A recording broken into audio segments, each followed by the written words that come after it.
Oke guys, welcome back to Daily Charting with Toshi, di mana kita akan daily chart your favorite cryptocurrencies. Dan sekarang kita masuk ke DCWT sesi pertama. Dan seperti kita bisa lihat di sini dalam 24 jam terakhir market rally sebesar 3,24%. Total market cap di angka 3,46 triliun US dollars. Dan untuk BTC kita bisa lihat di sini terbentuk new all time high ya. Nah, jadi sebelumnya all time high-nya itu di 2025 ya, di Januari. Tepatnya di angka 109.358. Nah, tapi kita bisa lihat hari ini Bitcoin sudah mencapai 111.000 pas ya. Ya jelas artinya new all time high gitu. Dan kita bisa di sini juga ya, ini nggak random, all time high-nya nggak tiba-tiba boom gitu ya. Dia reclaim dulu resisten di sini, and then terjadi pantulan begitu ya. Nah, gimana nih ya? Kemarin kan ada yang bilang BTC tidak akan lagi all time high ya. Alasannya katanya karena Trump udah pasti nggak mungkin ya, nggak akan lagi new all time high katanya ya. Nah, sekarang gimana nih? Waduh, new all time high. Nah, jadi itu sekali lagi ya, upah dari tebak-tebakan ya. Kalau udah begini kan FOMO ujung-ujungnya ya. Tadinya katanya nggak akan all time high lagi, taunya sekarang nih all time high gitu ya.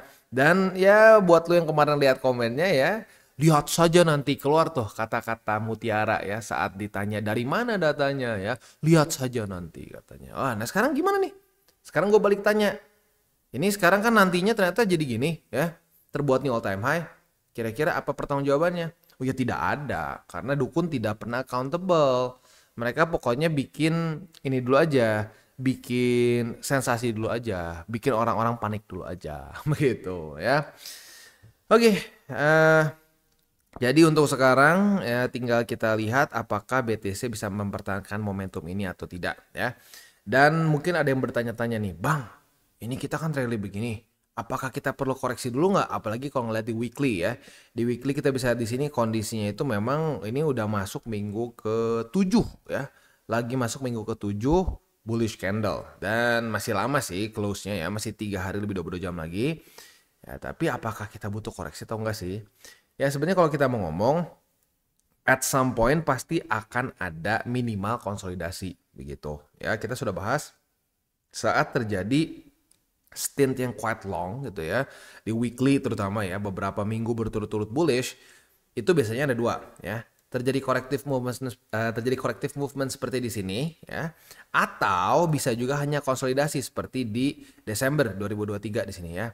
Tuh, cuma konsolidasi. Nah, masalahnya kita nggak pernah bisa tahu apakah kita akan dapat yang seperti ini ya, setelah naik koreksi, atau kita hanya dapat konsolidasi saja. Kita nggak pernah tahu. Makanya ya, that's my point. Kita harus DCA saja, begitu. Gimana kalau kita cuma dapatnya konsolidasi, gitu ya? Dan orang berharap-harap turun lebih rendah. Nggak usah jauh-jauh, di sini aja. Di sini tuh banyak orang yang bilang akan ke 30.000 lagi, begitu ya. Karena katanya, wah udah nih habis bensin, siap-siap kita drop lagi di 30.000. Nah, yang nunggu 30.000 dapat nggak? Jelas enggak, gitu kan? Nah, that's the beauty of DCA. Ya, DCA don't care ya. Lu mau apa nggak peduli. Dia akan kasih tahu, oke, di sini tempatnya kita akumulasi. Akumulasi lah. Jangan aneh-aneh. Jangan tebak-tebakan. Begitu. Jadi di cycle ini aja tebak-tebakan tuh sudah sangat sering terjadi. Ya, di sini dibilang bakal 30.000 lagi, kagak kejadian. Di sini ya tebak-tebakan bullish. Wah, Bitcoin sudah new all time high ya. Sebelum halving. Lu kebayang nggak? Nanti waktu halving kita akan ngepam lagi 100.000 ya. Kita bahas hati-hati. Ini kalau udah ngepam duluan seperti ini, ada kemungkinan buying the rumor and selling the news. April malah bisa lanjut koreksi. Dan apa yang terjadi? Koreksi, membuat lower low, gitu kan? Nah, jadi itu ya. Kita harus jangan sampai terpengaruh oleh tebak-tebakan dari dukun. Dukun bullish maupun bearish. Jadi sama aja ya. Jadi jangan sampai berpikir, oh, Bang Toshi kan tadi ngehajar tuh dukun yang bilang gak akan all time high lagi. Oh berarti Bang Toshi sekarang tuh tim bullish. Enggak, gue bukan tim bullish, bukan tim bearish ya. Gue tim realis aja ya. Datanya menunjukkan apa? BTC bounce di struktur support ya. Lalu juga kita tahu statistiknya kuartal 4 seperti apa ya. Sudah, main scenario gue bullish. Tapi bukan berarti gue tim bullish ya. Kita harus bedakan ya. Bedakan sama kita di luar kita melihat ini sebagai satu apa ya? Ya kita melihat sebagai posisi netral sama kita memilih satu tim tertentu. Begitu. Sama kayak gini lah analoginya kayak nonton bola ya. Ada ada analis begitu ya yang melihat gitu ya cara permainan bolanya dan lain-lain, probability-nya siapa yang akan lebih besar menang gitu ya. Dia membahas latar belakang timnya sedang apa gitu ya, mungkin lagi ada permasalahan internal atau apa. Nah, itu analis. Kita tuh analis ya. Jangan sampai kita jadi yang masuk ke stadium penonton terus jadi salah satu ya pendukung yang fanatik begitu. Pokoknya Barca, nggak peduli mau ceritanya semua pemainnya cedera, mau pelatihnya mati, pokoknya Barca begitu kan. Nah, itu artinya apa? Fanatik kan.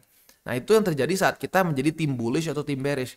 Jangan masuk tim manapun. Kita jadi orang yang lihat aja data faktanya seperti apa.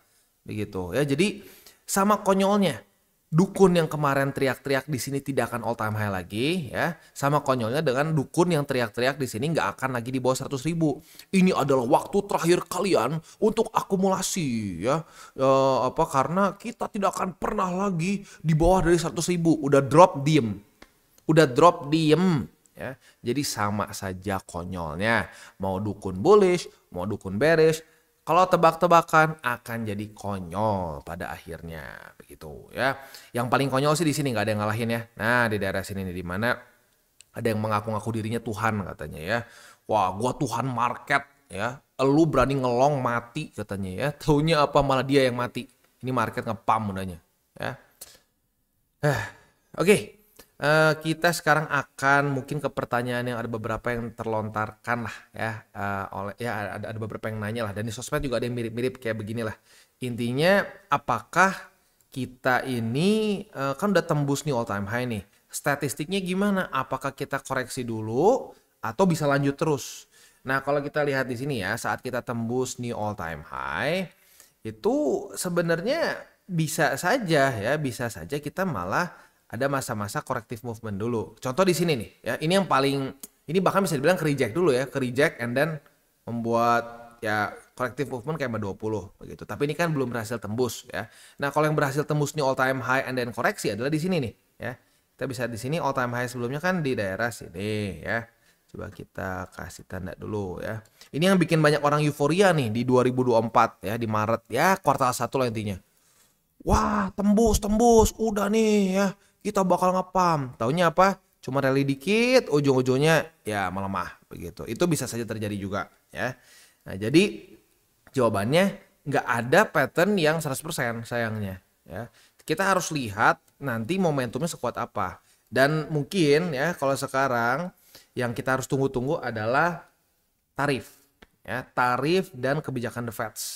Kalau sampai tarif ada berita bagus ya, mulai mungkin keluar news bahwa trade war antara China dan US makin mendingin lagi ya, sudah lebih akur. Nah, itu akan menjadi bensin market begitu. Nah, selain dari itu mungkin kalau dari The Fed keluar statement yang lebih dovish, mungkin kata-kata seperti ya mungkin mereka mulai menanggapi ya urusan tarif di mana membaik begitu. Karena sampai sekarang kan The Fed masih belum ada statement yang kasarnya itu meng-acknowledge bahwa US dan China membaik sekarang kondisinya kan, belum ada statement yang acknowledge itu.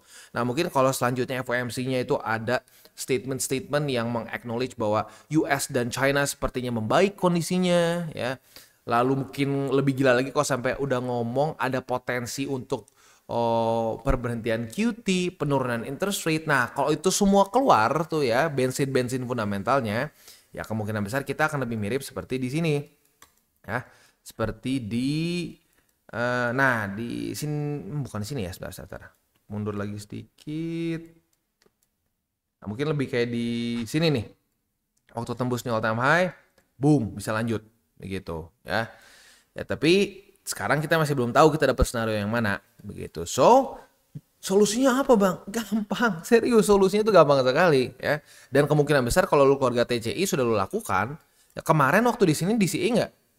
DCA enggak di sini? Ya. Kalau DCA ya udah lu sudah melakukan solusinya. Begitu, ya. Inti dari TCI adalah kita itu siap mau dia turun mau dia naik begitu. Walaupun kita punya main scenario ya. Main scenario TCI itu jelas kita kurang lebih akan TP besar, akan habiskan portofolio kita in general itu di kuartal 4. Kalau lu position trader sama kayak gua. Kalau lu long term investor hanya di BTC saja. Boleh, lu hold terus nggak usah TP, monggo ya.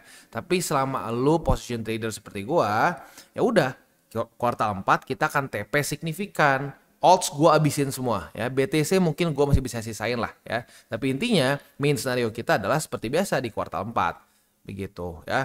Nah tapi perjalanan ke kuartal 4 itu nggak cuma begini doang. Ya gue sih pengennya begini ya. Gue pengennya sih perjalanannya begini. Gitu. Udah ya enaknya begitu gue juga ya. Tapi permasalahannya market bukan punya kita. Kita nggak pernah tahu ada apa di perjalanannya. Dan jujurnya itu yang membuat juga menarik di market. Ya kalau kita tahu persis perjalanannya seperti apa, ya bosan juga. Lu kebayang nonton film, lu udah tahu persis ceritanya kayak apa. Ya malas juga gitu kan. Ya sama di market juga ya udah. Kita enjoy aja the ride begitu. Nah, kita cuma bisa enjoy the ride saat kita apa? Nggak maksa. Kita nggak maksa pengen kayak gimana. Lu kebayang nggak? Lu nonton film di bioskop, terus lu maksa. Pokoknya habis ini ya, ini pemeran utamanya harus balik ke rumah. Pas nggak balik ke rumah lu tantrum gitu kan konyol gitu kan. Nah tapi itu yang terjadi. Ya udah kita cuma bisa bereaksi. Kita cuma bisa bereaksi sama kondisi market. Ya, jangan kita terlalu tinggi egonya ya merasa bahwa opini kita itu bisa mengubah market. Justru kebalik, kita itu harus melihat kondisi di market, melihat statistik di market dan mengadjust ya main scenario kita dengan itu. Ya, itu main scenario-nya ya. Nah, kalau untuk backup plan-nya kita juga harus selalu punya ya. Kita harus punya patokan sampai di mana ya main scenario kita ini jadi invalidated. Begitu kita sudah bahas berkali-kali kan di TCI ya, main scenario kita itu akan jadi invalid kalau sampai terjadi 2 weekly close dan open di bawah dari EMA 50. Kenapa? Karena ini statistiknya sangat kuat juga. Di post halving year tidak pernah ceritanya ya bull market itu berlanjut kalau sudah 2 kali weekly close dan open di bawah dari EMA 50. Kayak di sini nih. 1-2 ya, open close. Apa yang terjadi? Ya udah, pasti bear market. Itu statistik yang 100% setelah post halving year. Nah, jadi kita menggunakan dua statistik yang sama-sama 100%. Nah, harusnya kayak gitu. Kita base our portfolio, kita base our SOP around strategi yang statistiknya kuat. Begitu, jangan ya kayak contohnya kayak kemarin tuh, sell in May and go away. Sekarang even worse ya. Sekarang nge-pump 17,31% di Mei ini ya. Nah, gimana? Itu kan kita udah bahas tuh di video kemarin ya. Konyolnya sell in May and go away begitu, di mana itu 50-50 basically. Chance-nya 50-50 tapi dijual seperti statistik yang setiap tahun pasti merah. Nggak usah jauh-jauh, tahun kemarin aja kagak merah. Gitu ya, tahun kemarin kagak merah, 2024, 2023 di sini merah begitu. Nah, tapi jadi ya lagi-lagi gitu ya. Konyol. Begitu. Ya konyol sekali ya. Ya udah sih gitu aja ya. Gua harap buat lu yang mungkin masih gampang terpengaruh dengan berbagai macam desas-desus di market yang belum ada pembuktiannya ya, atau bahkan ya itu ya bisa dibilang misleading information seperti itu ya, sell in May and go away ya, semoga mulai sadar bahwa lu harus recheck everything karena dengan sangat gampang lu bisa tahu bahwa sell in May and go away itu bullshit begitu ya. Nah, tinggal lu harus terapin cara berpikir seperti itu ke semua aspek dari ya kalau bisa hidup lu sih ya. Kalau lu bisa semua hidup lu terapin aspek seperti itu ya that's good. Itu ya. Oke. Hari ini news sih belum ada ya, nantilah di sesi kedua gue udah siapin buat di kedua aja karena hari ini gue memang lebih mau panjang ngomongin ini ya. Ngomongin ya all time high dan ya mungkin selain dari itu juga ya harusnya sih udah enggak ya, di keluarga TCI sih udah enggak terlalu banyak yang seperti itu. Tapi ya gue ingatkan lagi juga bahwa kita jangan sampai jadi FOMO begitu. Ya kalau buat lo ngikutin sih kemungkinan besar nggak FOMO karena sudah akumulasi di sini ya, ya. Sempat naik sedikit juga dapat akumulasi lagi di 104.000 ya. Nah, jadi ya mungkin ini buat para newbies yang baru banget menclok nih di video ini gitu ya. Ini lagi rally seperti ini. Jangan lu paksain beli di resisten. Tunggu sampai terjadi corrective movement. Bang, kalau ternyata naik terus gimana bang? Misalkan kita ambil contoh naik terus seperti di sini bang nih. Kayak di November 2024. Ya sudah, artinya apa? Ya itu belum rezeki lu. Wah bang, gua nggak mau ketinggalan dong. Oh ya, kalau begitu caranya lu harus siap. Kalau lu beli tengah-tengah rally seperti ini, lu harus siap. Lu ternyata dapat pucuk seperti di sini. Nah, itu akan mengundang apa? Buy high, sell low. Nah, ya jadi serah kalau lu mau ambil resikonya monggo. Tapi gue sangat tidak menyarankan kalau sedang rally, apalagi habis tembus new all time high dan lu chasing pumps, not worth it. Beli mungkin aja bisa naik lagi bisa, tapi siap nggak kalau turun lagi? Ya itu, ya. Pikirin dulu resiko. Ya di otak tuh resiko dulu, jangan mikirin profit dulu. Karena bagi orang-orang yang mikirin profit dulu, ya lu tanya sendiri deh ya. Di DCWT sesi kedua sudah banyak sekali testimoninya ya. Orang-orang yang hancur ya di Desember, November ya di altcoins karena kenapa? Mikirin dulu profit instead of risk. Resikonya ntar aja taruh di bagasi begitu ya. Waktunya udah terjun payung kecelakaan, wah udah minusnya 80%, minus 90% dan seterusnya gitu ya. Oke, nah untuk hari ini jangan lupa kita akan keluar beberapa data penting. Dan ini arguably kayaknya paling penting di minggu ini ya. Ini hari paling penting. Karena kenapa? Ini paling numpuk. Jadi seperti biasa, Kamis kita akan keluar initial jobless claim di jam 7:30. Nah udahnya akan ada S&P Global Manufacturing PMI di jam 9:15. Dan di waktu bersamaan juga akan ada Services PMI, Existing Home Sales, and then dah. Ya, jadi ada 1, 2, 3, 4. Ada 4 data penting. Ya, jadi dimulai dari jam 7:30 malam. Bagi lo yang punya posisi futures deket-deket ke jam-jam rawan ini pertimbangkan untuk tutup posisi. Just in case volatility-nya tidak sesuai dengan harapan gitu. Ya. Oke, beres sih ya untuk makronya sih. Ya udah tinggal kita tunggu saja akan play out seperti apa. Apakah mungkin movement itu akan seperti di sini ya di November di mana saat dia sudah tembus boom naik seperti ini atau jangan-jangan kita bisa mengulangi seperti di masa-masa ini nih. Ya di mana di Februari 2024 setelah rally dia ada konsolidasi dulu begitu. Sekali lagi kita nggak punya magic ball ya untuk tahu masa depan seperti apa ya, kita bukan dukun. Ya sudah, kita tinggal tunggu saja kita akan dapat skenario seperti apa. Corrective movement dulu atau sideways dulu ya, or maybe ya lagi-lagi kalau momentum cukup kuat, fundamentalnya cukup bagus, langsung tembus seperti di November gitu ya. Oke, itu kurang lebih untuk makronya. Selanjutnya kita masuk ke buy limit. Tetapi sebelum kita masuk ke buy limit, seperti biasa gue akan disclaimer dulu bahwa semua konten dari TCI bukanlah financial advice. Ini semua bentuknya adalah edukasi. Lalu bagaimana cara untuk mendukung TCI? Ada banyak caranya. Lu bisa like our video, bisa share our video, atau juga bisa menggunakan link referral kita di bawah. Dan sekarang kita akan dengar lu pesan-pesan dari sponsor kita pada hari ini. Oke, today's video is brought to you by Bybit. Di mana di Bybit ini kita bisa melakukan berbagai macam hal ya, mulai dari yang newbie sampai yang sudah advance. Buat mungkin lo merasa bahwa aduh bang, gue masih nggak ngerti nih TA, gue masih nggak ngerti charting dan seterusnya, tapi pengen akumulasi, pengen DCA murni, bisa lo tinggal masuk ke sini one click buy, di mana lo bisa pilih lo mau pakai apa ya fiatnya, lo tinggal pilih juga asetnya apa ya. Misalkan lo pengen akumulasi BTC. Misalkan setiap hari Senin jam 7 pagi, misalkan gue pengen akumulasi BTC sebesar Rp100.000 misalkan ya, lu bisa langsung lakukan di sini, bisa peer to peer, bisa Dana, Bank BRI dan lain-lain. Ini gila ya, bisa pakai BCA Mobile dan seterusnya. Jadi Bybit ini memang cocok banget buat orang-orang yang tinggal di Indo ya, bisa langsung pakai bank-bank yang memang sudah biasa kita pakai di Indo ya. Nah, buat yang intermediate sampai advance juga di sini ada spot, nah, dan juga ada leverage tokens, dan tentu juga ada derivatives trading, di mana kita bisa menggunakan kontrak yang USDT maupun USDC. Jadi di sini lo bisa pakai USDC ya, karena nggak semua exchanger bisa menerima untuk futuresnya pakai USDC ya. Dan tentu juga lo bisa earning bunga juga dari kripto lo dan lain-lain. Dan tentu juga di sini kita bisa melakukan copy trade ya, di mana copy trade dari Bybit ini sudah cukup terkenal ya, dan kita bisa mendapatkan keuntungan juga. First copy trade kita bisa ada protection 100 USDT loss coverage ya, dan seterusnya ya. Jadi buat lo yang tertarik bisa silakan pakai. Klik di link referral kita di bawah. Dan sekarang kita masuk ke Bitcoin. Untuk Bitcoin kita bisa lihat di sini sudah terjadi retest pertama di angka 106.238.